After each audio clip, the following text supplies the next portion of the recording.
Okay, so while it's setting up, today's okay,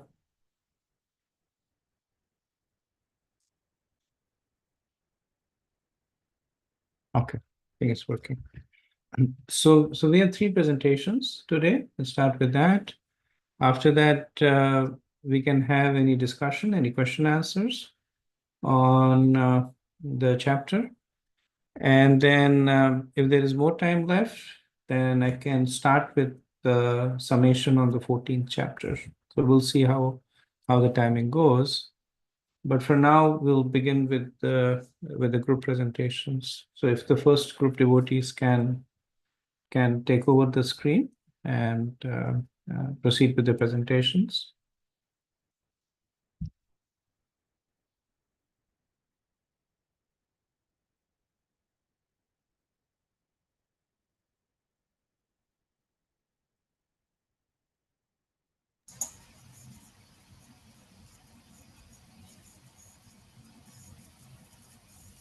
Hare Krishna Prabhu.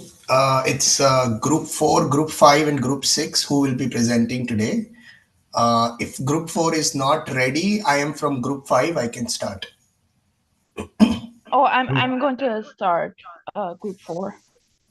Sorry. Okay. Thank you, Prabhu. So we're starting with Group 5. I think then we'll go to Group 4 and then we conclude with Group 6. I think Alarka Mataji mentioned that she's ready, so she can I'm start. ready. So we'll follow the sequence of Group 4 and then 5 and then 6. Sounds good.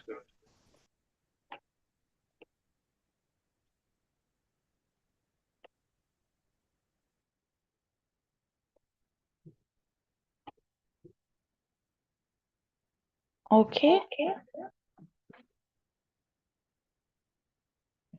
So our topic was what are the questions asked by Arjun and why does he ask them? So he asked 6 questions. What is the field of activities? Kshetra. Who is a knower of the field? Kshetragya.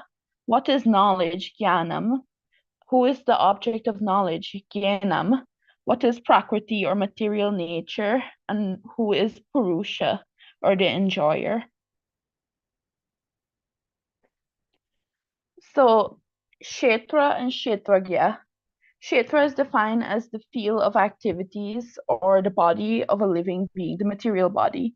It's made up of senses and is used by the conditioned soul to enjoy the material world. But the senses are actually owned by Hrishikesha, which means the controller of the senses.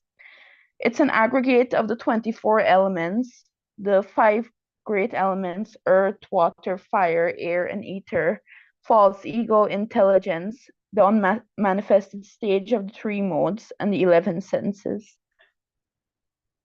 Kshetragya is the soul within the body, the knower of the field, but there are 2 kinds of Kshetragya. There's the individual soul, which is entrapped within the material body, and the omniscient Supreme Lord, who is present as Paramatma and knows both the individual soul's body as well as everyone else's body.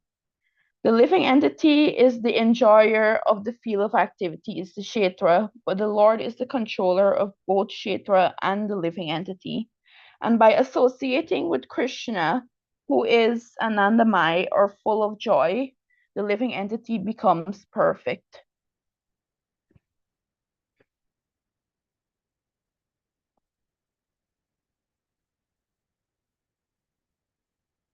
The next questions Arjun asks about Prakriti and Purusha. Prakriti is defined as material nature. It's eternally existing and manifested from the Lord's inferior energy. The eternal living entity has fallen down into the material nature at some point, and the material nature is the cause of all material causes and effects. Various material bodies, the living entity can get various material bodies, and also the instrument senses used to enjoy that particular body. The Prakriti influences the conditioned soul into taking himself the master of the material world due to the 3 modes of material nature. The Purusha means the enjoyer, which is the embodied living being. The embodied living being is actually from the Lord's superior energy and in the marginal potency, which means that if he's under the control of the material nature, he'll be a conditioned soul. But if he's associated with a spiritual nature, then that means he's a pure living entity. And that's actually the original state of the living entity, to be the servant of Lord Krishna. The conditioned soul gets a particular body to enjoy as he wishes, and is the cause of various sufferings and enjoyments within the world, and he ends up suffering and enjoying according to that body. The actual Purusha, the supreme enjoyer, is Lord Krishna, but a living entity wanting to lord it over the material nature and enjoying separately from the Lord is the cause of conditioned life.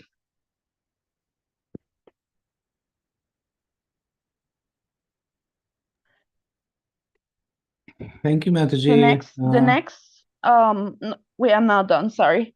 The next two questions are on Jnanam and Jnanam. Jnanam is defined as knowledge, which is how to leave the trap of the material body. The Lord lists out 19 methods beginning from the practice of humility, but the most important method is to approach a bona fide spiritual master with the end goal of realization of the absolute truth through the practice of constant and unalloyed devotion unto me. The result is that the living entity attains to Krishna's nature, which is to be part of the spiritual world and serve him. Jnanam is the object of knowledge, the soul and supersoul, which, as I said before, both reside within the body. The supersoul is present in body as the witness, overseer, permitter, and supreme enjoyer. The soul is always subordinate to the Lord, and the Lord is always the master. The soul has limited reach, and the Lord is omnipotent and all-pervading. Both are distinct and can never be one. Now, the reason why Arjun asks all these questions is for the end goal of the living entity knowing how to return back to the spiritual world and attain his nature. If he can distinguish between Kshetra and Kshetragya, if he can understand that the body is material and different from spirit soul, and also understand the difference between the Supreme Lord and the subordinate living entity, and also how to attain that kind of knowledge, then he can attain to the spiritual world. Thank you. Thank you. Well done. Just to add, in terms of the reason of why Arjun asks, again, from a thematic perspective, there are essentially three things that emerge from these 6 questions. There is Krishna, there is Jiva, and there is Prakriti. And Krishna so far has spoken about 2 of the things. He has spoken about himself, he has spoken about the Jiva, and in order to complete the understanding of what's around, then Arjun brings forth the third aspect, which is Prakriti. And essentially, Prakriti is the theme of the last 6 chapters. So it's also Arjun introducing us through Krishna to what is binding us. And as Alarka said, once we understand the nature of what's binding us, we can also transcend it and go back to Godhead.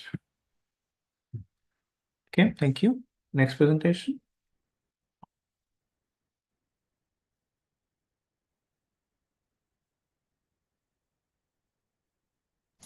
Hare Krishna Prabhu. Can you see my screen? Yes. Okay, we are group 5. Our topic for the day is who are the Kshetragyas or the knowers of the field. So based on Bhagavad Gita 27th verse, everything that you see around yourself is one of the 3 things. It is either the material nature, which is the field of activity, such as stone, water, sand, etc., is the Kshetra. Then the super soul, which is Paramatma or the Krishna himself, and the Jiva are the knowers of the field, and they are the Kshetragyas. And the combination of the above two, which is Samyogat, which is also a word used within the shloka, is are basically living entities which are further divided into two subcategories, moving and non-moving. So for example, trees are the non-moving ones, and animals and human beings are the moving ones. Now, other than these three things, there is nothing else to be seen in this material existence. Understanding the tattva. Now, jiva in the conditioned state attempts to enjoy material nature, but as soul has no mode of engagement with matter, therefore jiva takes on a material body to enjoy material nature. Now, jiva takes the position of enjoyer or purusha. Now, object of enjoyment is material nature, which is prakriti, and the body of the embodied jiva, which is kshetra, is the jiva's field of enjoyment. Krishna is the supreme enjoyer, Purusha, and Paramatma is present in all the bodies as a Kshetragya, and he is the only Purusha, the supreme enjoyer, and everyone else is meant to be enjoyed. Now, there are two types of Kshetragyas, and this is more, how the two are connected. The Jiva comes to the material world and pretends to be God. Because Jiva is doing exactly what Krishna does, and this is explained below. So, for example, just like Krishna is the Adi Purusha, the supreme enjoyer, Jiva attempts to become the Purusha, and tries to become an enjoyer. Krishna is enjoying Prakriti. Jiva also tries to enjoy Prakriti. Krishna is the owner of everything. Jiva attempts to own its own Kshetra, which is its own body. And Krishna is the knower of all the Kshetras. Similarly, Jiva attempts to know its own Kshetra, which is its own body. To conclude, those who see with the eyes of knowledge the difference between the body, which is Kshetra, and the knower of the body, which is Kshetragya, and can also understand the process of liberation from material bondage, can attain the supreme goal. This is taken from the last verse of the chapter, which is the 35th one. Hare Krishna. Hare Krishna. Thank you, Prabhu. Concise and to the point. I do have a question for you or the group. So I noticed that in slides 4 and 5, you have conflated Purusha and Kshetragya. So small difference between knower of the field and enjoyer of the field. But you've kind of used them synonymously. Any thought given to what is the difference between the two? There is obviously a difference because Arjun asked different questions. What is the field? What is the knower of the field? And who's the enjoyer of the field? So Purusha is the enjoyer and Kshetragya is the knower. What's your understanding of the difference between the two? So, Prabhuji, yeah, go ahead. Oh, Hare Krishna Prabhuji, Dandavat Pranam. My understanding is that while as an individual living entity, we know the pains and pleasures of our particular body, but the super soul, Lord Shri Krishna, he knows the pain, pleasure, and he is knowing everything about all the entities. That is one difference. Like, Yes,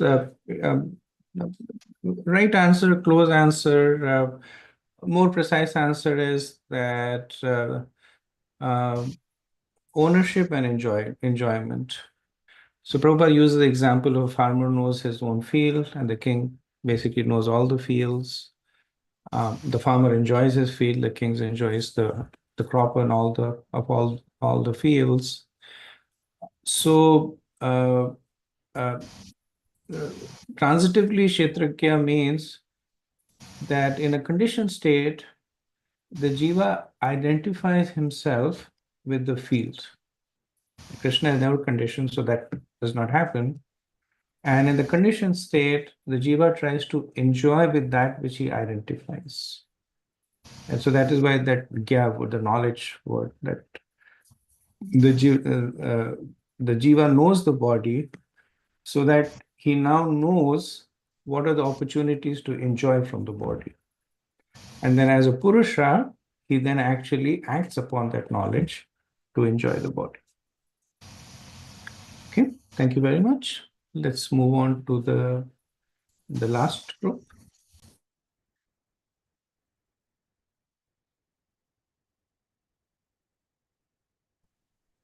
Hare Krishna. Sorry, I started to raise my hand for something else, but I'll lower my hand. I'm trying to find my method. Sure. Sorry, I'm just gonna go on with it. Before I start, I want to congratulate Prabhuji that, oh my God, you really truly explained this chapter so well by Haridas Prabhuji. You really, really explained it so well, and I'm grateful to you for that. This is a very difficult topic, and it was so clearly explained. So to begin, like Alarka Mataji said that Arjuna asked Bhagwanji for 6 questions. What is the field of activities, the knower of the field, what is knowledge, object of knowledge, enjoyer, and the modes of material nature. And we are going to focus on the 2 questions, what is knowledge and what is the who is the object of knowledge. And Bhagwanji gives Arjun these answers. Kshetra means place, and Kshetragna is the jiva residing in the body and the knower of the field. And in the following verse, Bhagwanji also adds that he himself is also a Kshetragna. The difference is that the jiva knows only that body and that knows only the body that it occupies, but Krishna knows all the bodies.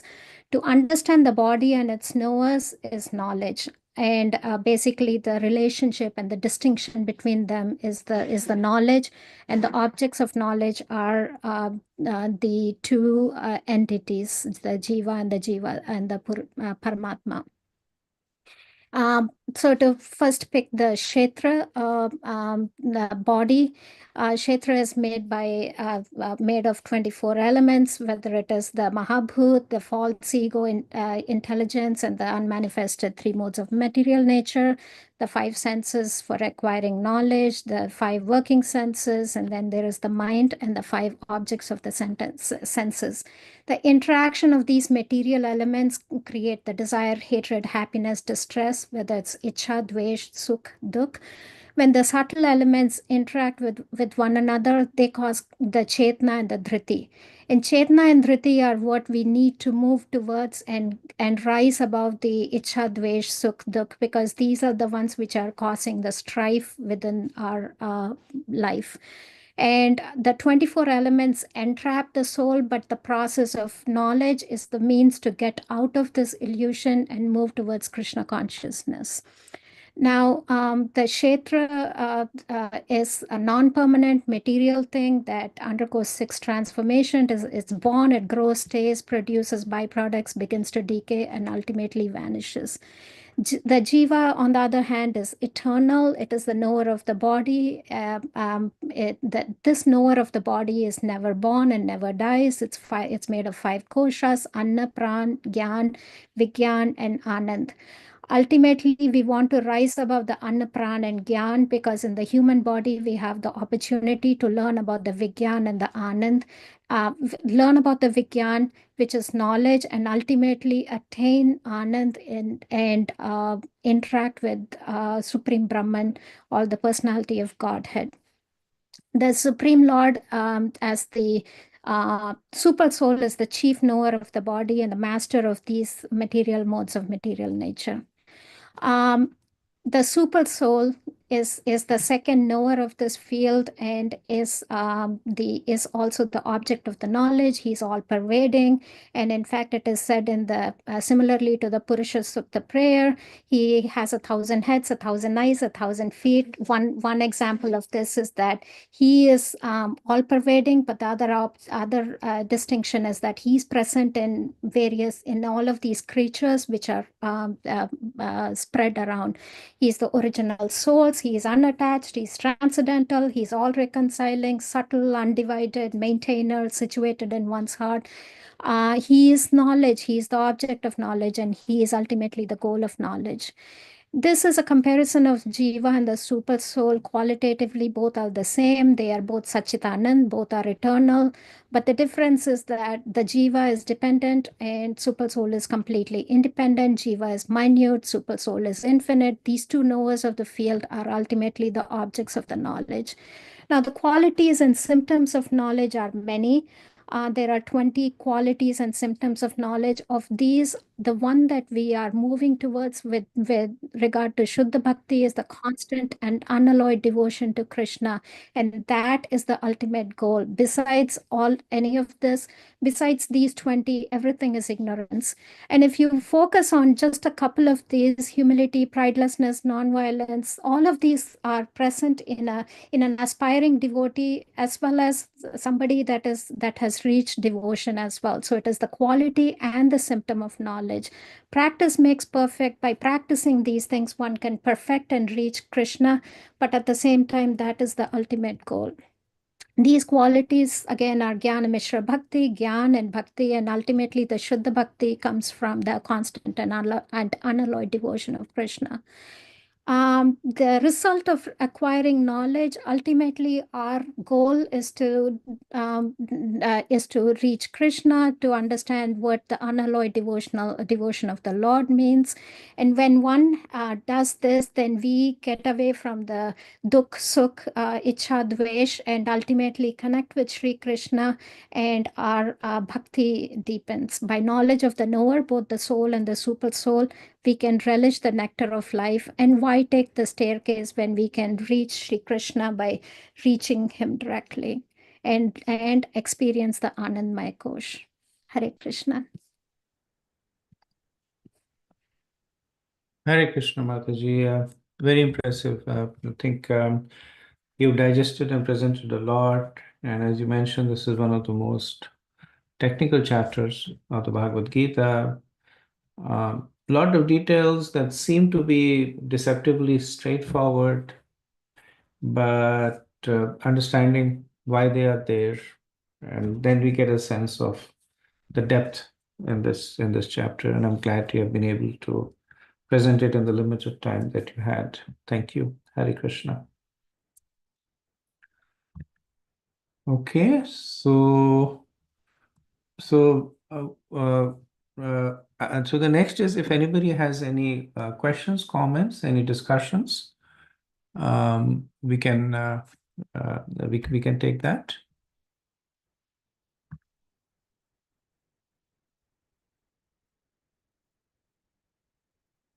Yes, Naval Krishna Prabhu. Hare Krishna Prabhu, Dandavat Pranam. I was just trying to understand that Krishna here is classifying the soul as Purusha. He does not say supposed Purusha, he says Purusha. And in 7.5, he has clearly said that Aparyam itastwanyam prakritim vidime param. So he is classifying Jiva as Prakriti. So how to reconcile that? I guess two parts. One is the Jiva is factually Purusha. The Jiva is the enjoyer. The constitutional position of the soul is to enjoy. So that statement is true on an absolute, it's a tattva, it's true on an absolute basis. The source of enjoyment changes. For a conditioned soul, the source of enjoyment is from material engagement. For a liberated soul, it's from spiritual activities, right? But it's the birthright of the soul to enjoy, right? So that's why the soul is constitutionally Purusha. The verse that you quoted, a slight misinterpretation over there. So when Krishna talks about the inferior energy, he's talking about, so there are two inferior energies of Krishna. There is Prakriti and Jiva. The Jiva is the Tathast energy and Prakriti is the external energy. Between these two inferior energies, the Jiva is at a higher level than Prakriti. So if you have a gradation, there's Krishna, there is Jiva, and there is Prakriti. So yes, the Jiva is the inferior nature, but it is superior to Prakriti, which is why it has the ability to exploit Prakriti.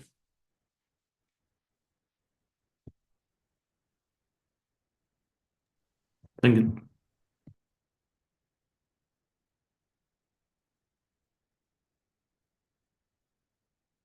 Yes, Jyoti Mataji. Hare Krishna, Prabhuji. Quick question, and this is directed at group 5. In their second slide, at the beginning of the presentation, they said that the Kshetra is the um, sand, water, place. But I understood the Kshetra to be the body because that's where the activity is happening. And so I just wanted to clarify. Later on, it seemed like you changed the path, but I wanted to get clarity on that. Thank you, Mataji. Good question. So one way to understand the Kshetra, so I forget which presentation, but I think it was the first presentation that had the slide which said that there are essentially only three things in existence. There's Krishna, there is Jiva, and then there is Prakriti. So one way to understand what Kshetra is, if you take away Krishna and Jiva, everything that is left is Kshetra. Everything that is left is Prakriti. Because if you look around yourself, there's only these three things. There is the Jivatma, there is Krishna, and then there is uh, the non-sentient material uh, matter. So the body is also composed of the same elements that composes the rocks and the sands, Bhumi and Nur. So earth, water, fire, air, ether. They compose the rocks, they compose the sand, they compose the oceans, and they compose the body. Also, it's just that they are organized in slightly different ways. So when we say Purusha or Kshetragya, then the understanding is that one is trying to enjoy the material body and that which is enjoyable through the material body. So essentially, how do you enjoy a material body? In a conditioned state, you engage it with other material objects. And so that's where the Kshetra essentially encompasses everything that is material. Thank you, Prabhuji. Thank And you. again, compliments to you. Oh my God, you explained it everything so clearly that for my presentation, I ended up watching your video over and over again. And each time I thought I got it, but then when I went to put it down on paper, I'm like, no, I have to listen to it again. You are amazing. Thank you for all the time that you spend for creating these videos. Really, really grateful to you. Thank you. Thank you so much for the encouragement. Close to Prabhupada. Haribol.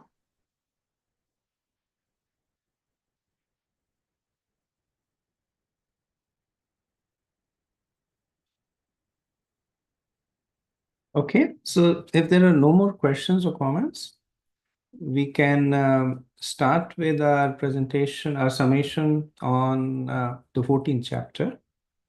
And then next week we can do the presentations on them. If you give me a few seconds, let me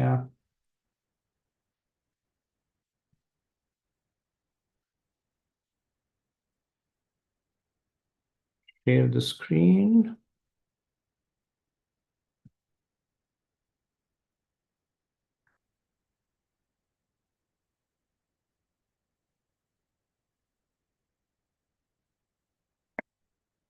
So the good news is that the 13th chapter kind of represents the peak in terms of complexity. After that, things become progressively and distinctly simpler.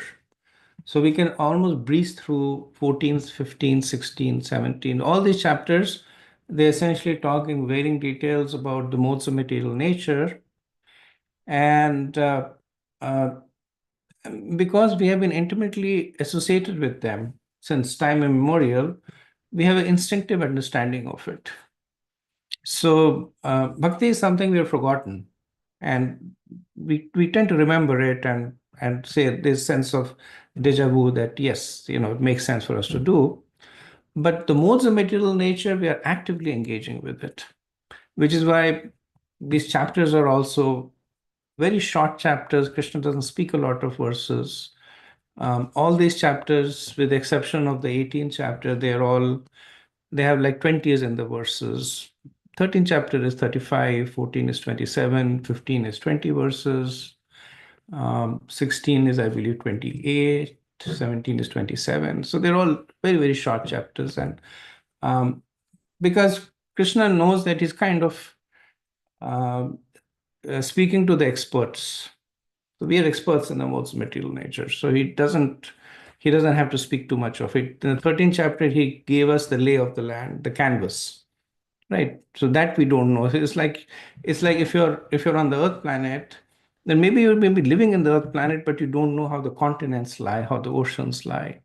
And that's what the 13th chapter is. But then after that, if somebody tells you that there are trees and stones and rocks and rivers, and you say, yeah, I know that, I've seen that. So that's what these chapters are. So these are relatively easy and quick chapters to go through. The discussions are also fairly straightforward. So the 14th chapter is about the three modes of material nature.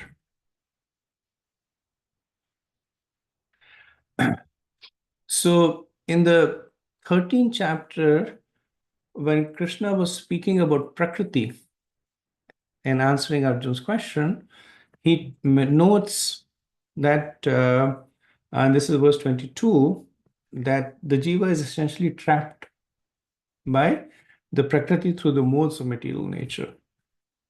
And the 14th chapter essentially is an explanation of the nature of that trap.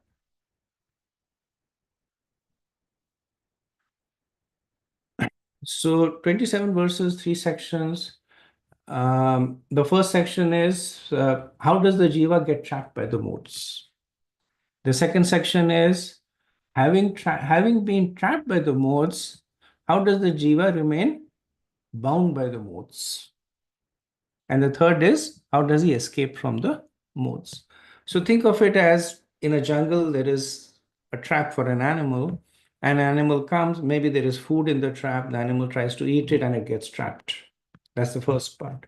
Now, having been trapped, the animal will try to extricate itself from that trap, but the trap holds onto that animal. There's a second section. And the third is ultimately, how does the animal transcend from the, extricate itself from the trap? So, so what's the lay of the land? So we have the jiva, which is the pure spirit soul.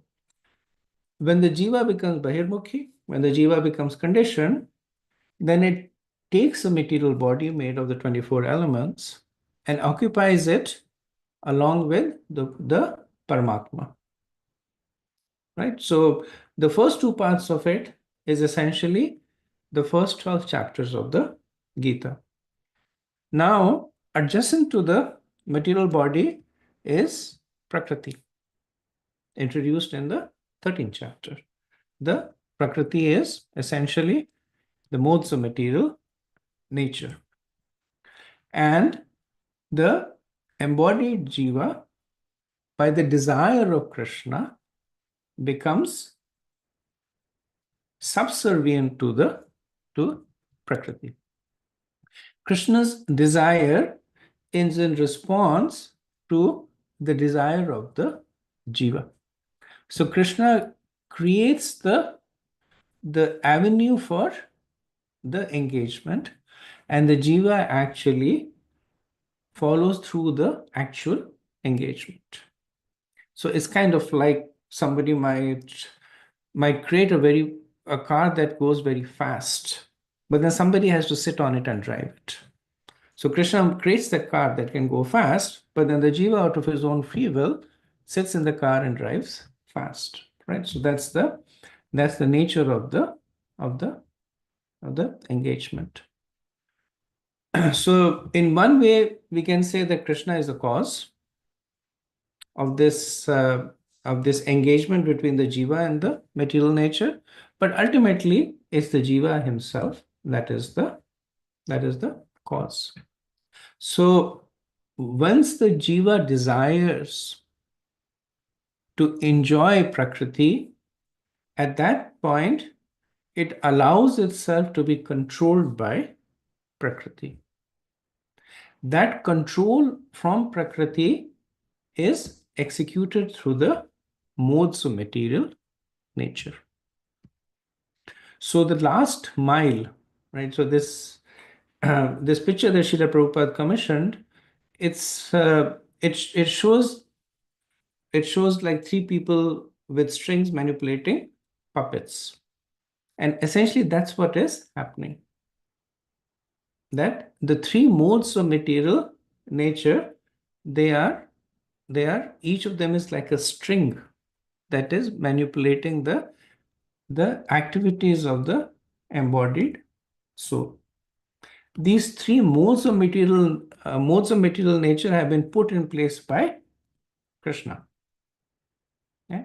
But it is the jiva who desires to come under the control of the three modes.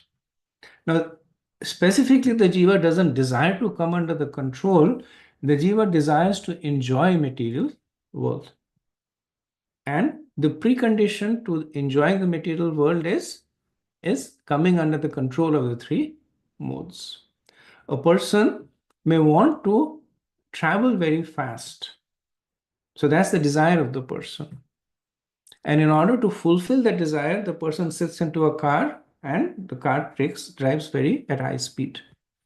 So in the same way, the jiva desires to enjoy materially, and as a condition to that, it allows itself to be controlled by the modes of material nature.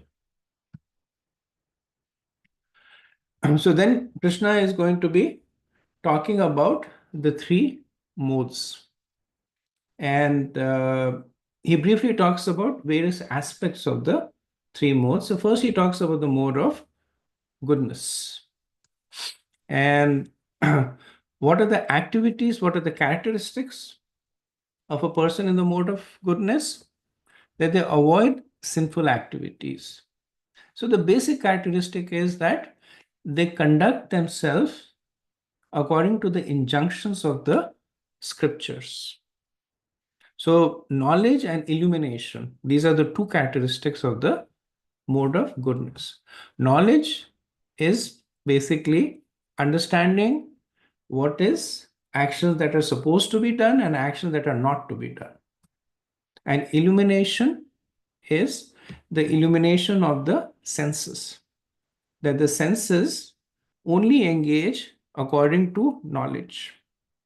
So when the tongue is desiring to taste, then only by the knowledge of the scriptures that these are things that are allowed and these are things that are forbidden will the tongue engage itself.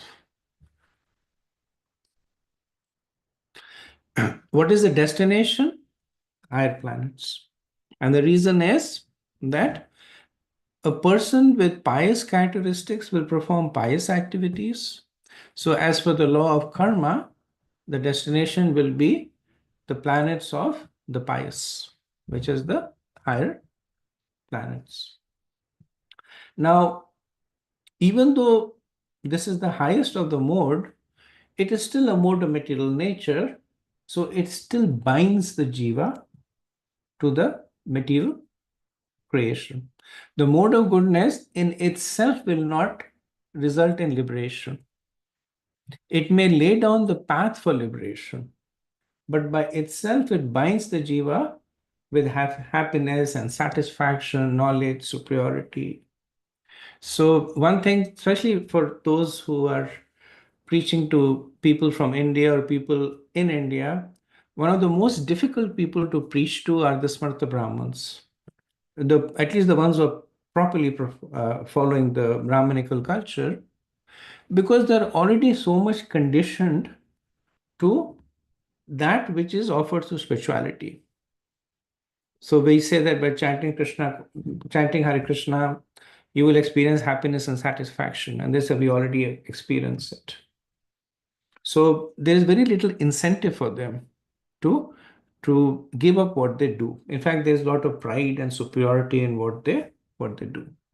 Now, because this is a material mode, everything that they experience is temporary. And the nature of the modes is that they will always flow down. So the mode of goodness eventually becomes mode of passion, and mode of passion eventually becomes mode of ignorance. That is not that something that happens in spiritual engagement. It always goes up. That you chant one name of Krishna, it creates the Agyat Sukriti, by which you chant 100 names, by which you chant 16 rounds, by which you chant all the time, right? So the nature of spirituality is that it will cause to grow. The nature of the modes that it will cause you to devolve. So mode of passion is misery, greed, fruitive activities, unlimited desires. So root is unlimited material desires.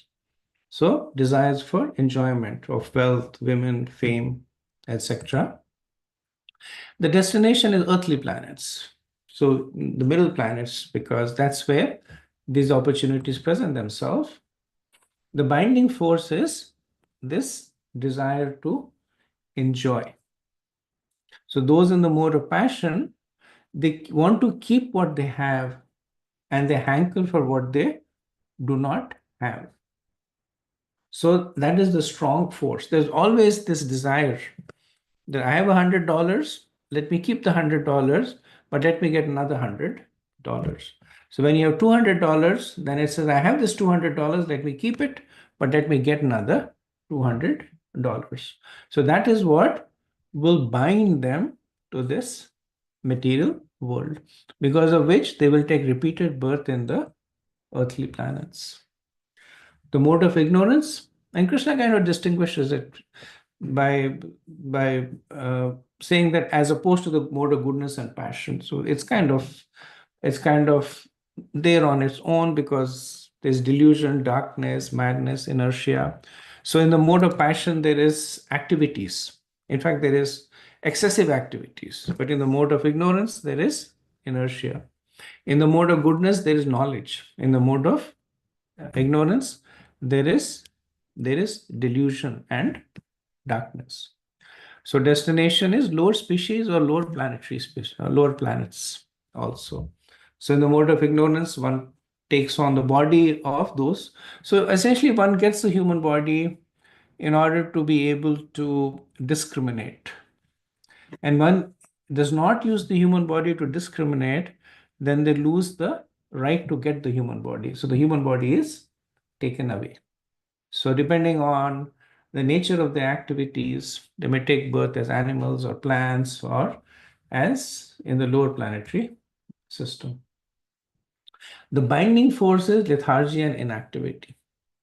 So just the fact that there is no incentive, so to speak, to do anything.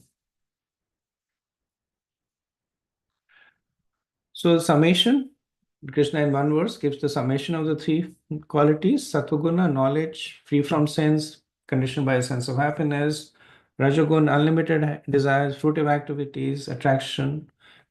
For example, between man and woman, could also be between senses and object of the senses. Ignorance, madness, laziness, intoxication, and all beings in the material world are conditioned by these three modes. So Krishna then makes this point that the modes, they occur in confluence with one another. So it's not that a person is in the mode of goodness, then that is the only mode. So that could be the predominant mode, but it will always be colored by the other two modes. And this is what makes the modes so powerful. Prabhupada gives the example that if you have a string, then with sufficient force, you can break the string. But if you have three strings and then you braid them, it becomes difficult to break it. Now, if you take three of those braids and further braid them, it's almost impossible to break it. So that's how the modes, they bind the jiva. That they combine with one another and recombine and recombine. So the three colors, if you look at it, red, blue and green, they combine and recombine to create infinite colors. So similarly, these three modes, they combine and recombine to create infinite natures. They may be a predominant nature, and Krishna says that actually even depending on the time of the day, sometimes the mode of goodness may be prominent. In the early mornings, in the nights, the mode of ignorance is prominent. But these three modes, they intertwine with one another and they almost create an inescapable binding of the jiva. Yeah, so this example of how a rope becomes much more stronger if the strands are braided. So why does Krishna speak about the modes? Because earlier on, Krishna had spoken about the conditioned soul accepting a body for material enjoyment. Krishna has spoken about the whole concept of kshetra, kshetragya, purusha. Philosophically, he had spoken about it. Now he speaks specifically. What is the mechanism through which the jiva binds itself to the material nature and enjoys? Because it's a so we take it for granted because we have been doing it ourselves. So it's second nature, or actually first nature to us. But if you look at it philosophically, the jiva is pure spirit, and the kshetra and prakriti is pure matter.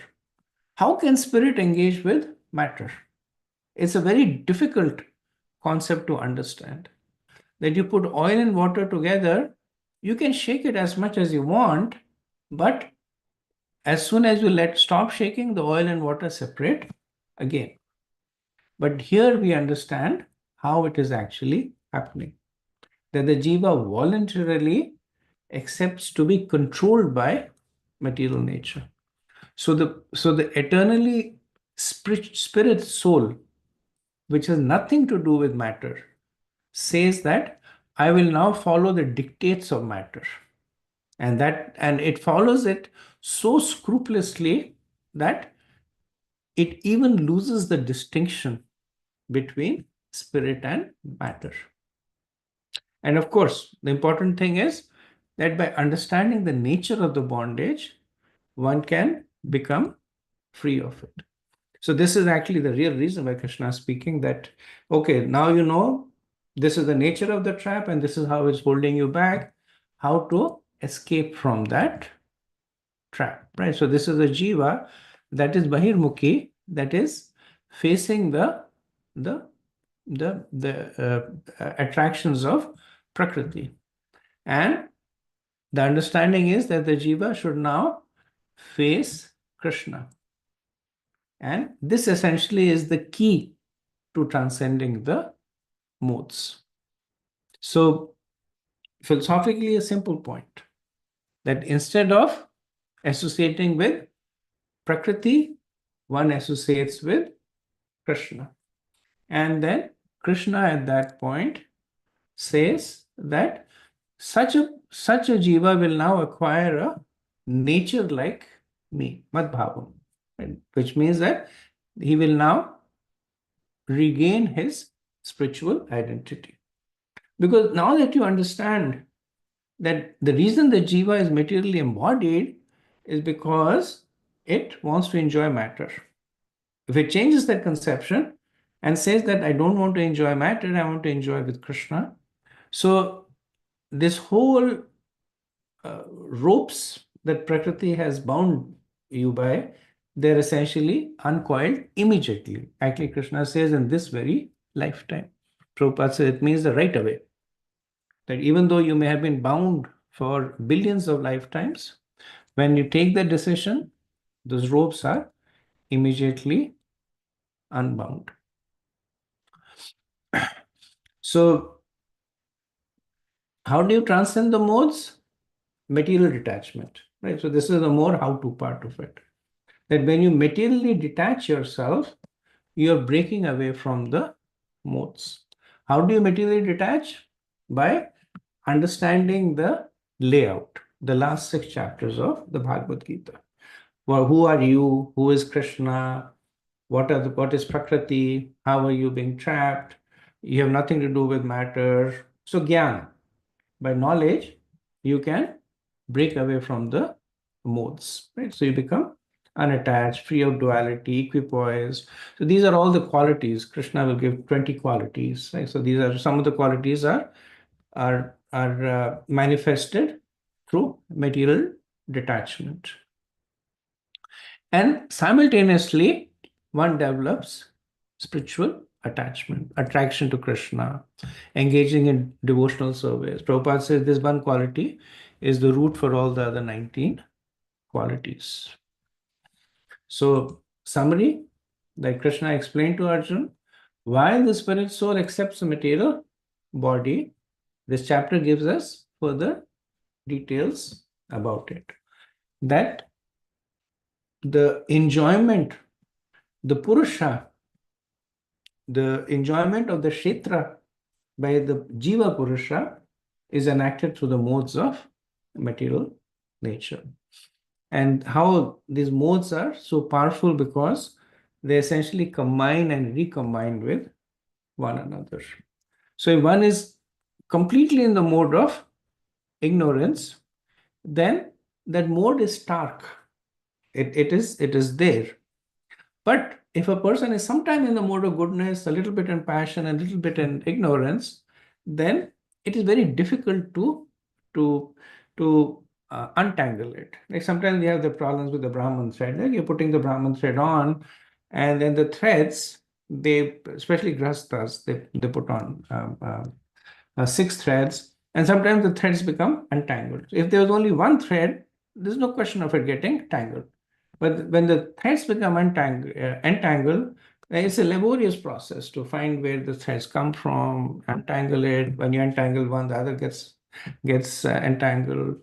So similarly, because the modes are in confluence, constantly striving for supremacy. So it's like you're attacking a moving target. Right? So you say, today I strive to transcend the mode of passion. And then next thing you know is that you're in the mode of goodness. And what do? And then next thing you know, in the mode of ignorance. And then next thing you know, you're a little bit in goodness, a little bit in passion, a little bit in ignorance, right? So it's a target that is constantly morphing and transforming itself. But this will be spoken about in the 15th chapter. By the acts of material attachment, one can break the ropes of the entanglement. And for us, for devotees, the point I made was Bhagavad Gita ended in the 12 chapters because we don't even strive to transcend the modes separately.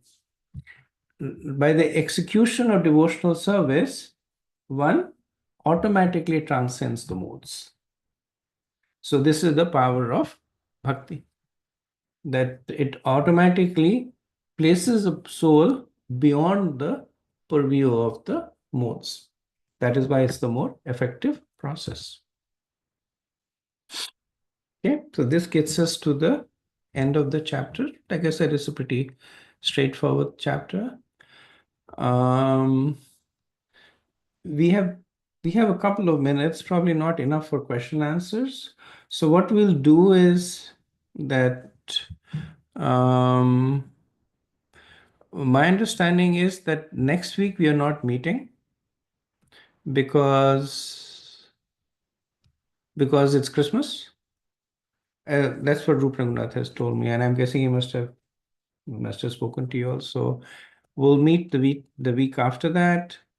I will also send you. So we have 3 presentations on this chapter, and I think by today or tomorrow, I should also upload all the lectures for the chapter.